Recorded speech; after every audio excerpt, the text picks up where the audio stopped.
Hi guys, I'm Woodcraft Hamster and I was going to do another episode on our eucalyptus bowl today. Now I've made a little bit of a schoolboy error because we're getting close to finishing now. I thought what I'd do is yesterday I came out to the workshop, I took it out of its plastic bag, left it on my carving stump just to let the drying process kind of happen a little bit quicker, and I figured, you know, we're so far advanced on this now that shouldn't have been too much of a problem. Unfortunately, I've miscalculated and we've got a little bit of splitting. Now, this is the first sign of splitting I've had on this. It's not a huge problem at the moment because I can put it straight back into its plastic bag with some shavings, but I do need to get rid of the splits first. Now, what I wanted to show you just very quickly, just below my finger here, you might be able to see what look like two very small tool marks.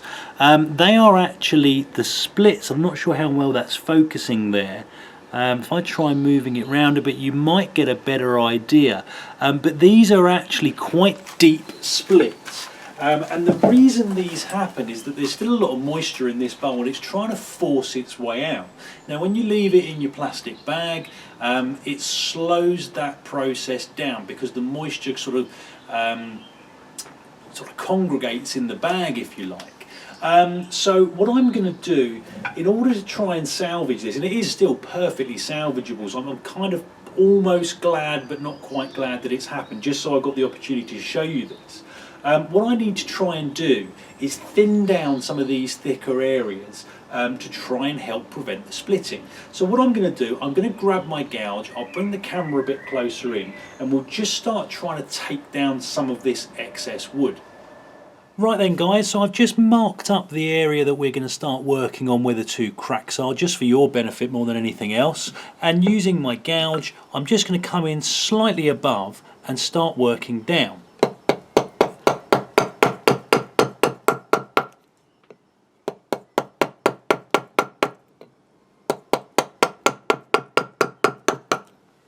Now, it's making fairly short work, but they are quite deep, as you can see. I've just taken off probably 2 or 3 mil of material and we're still seeing that crack.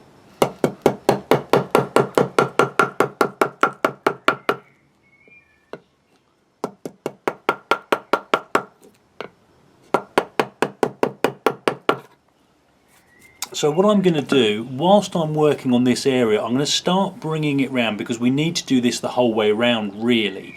So I'm going to carry on doing that and I'll see how we get on.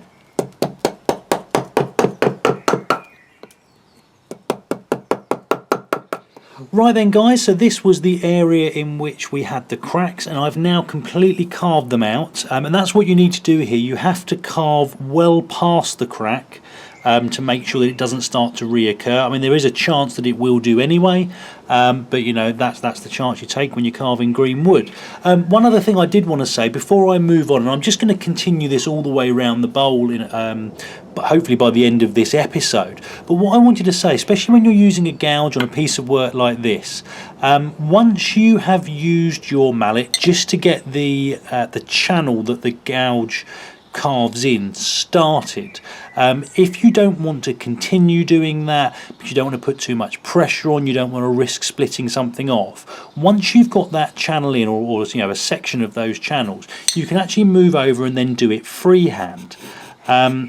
Now freehand gives you a lot more control, you can be a lot lighter with it, and generally, unless you get a sticky bit like I just did, you know, you can work relatively well.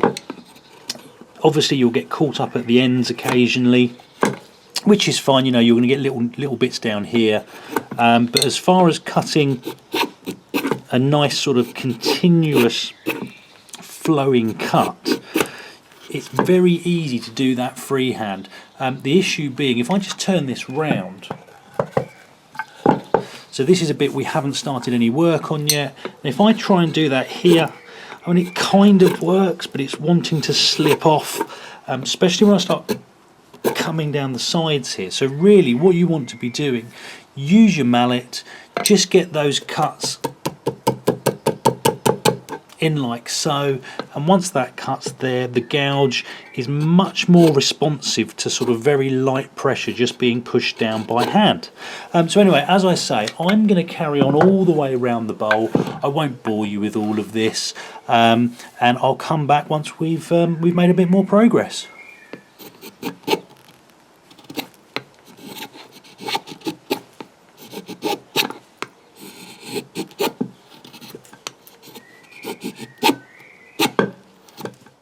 Right then guys, so that's it for this episode. We have carved away all of the cracks. I actually discovered one deeper inside while I was carving earlier, so I've carved that away as well. And it's just something to remember when you've got quite a thick piece of wood like this, you know, occasionally the cracks will start from the inside outwards, so by the time you see it, obviously it's progressed quite a way through.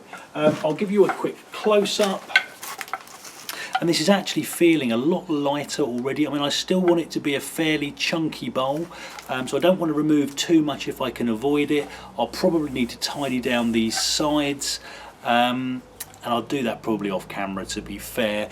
But you know, this side here is looking all right. I've done as best as I can with this knot, and it's actually not too bad if you excuse the pun. But you know, all in all, it's working out okay. It's now going to go back in its plastic bag with some damp shavings because I don't want to risk any more splitting, so only time will tell. Now, obviously this is still quite a green piece of wood, and what I was trying to do was sort of stretch this series out so that the wood would dry naturally. Obviously it's taking a bit longer than I thought, so by the time we reach final sanding stage, if it's not properly dry, I might put it to one side, carry on with other projects, and then we'll come back when this is dry. So I mean, I'm hoping I won't need to do that because I know some of you are following along with this carving. I don't really want there to be a gap of sort of weeks or months while it's drying out, which is why I've deliberately sort of dragged this on for a little bit, as I say. But anyway guys, that's it for today, so I hope it was useful. Comments and questions in the box below. Hit like and subscribe if you'd like to see more, and I hope you'll all join me next time. Thanks guys.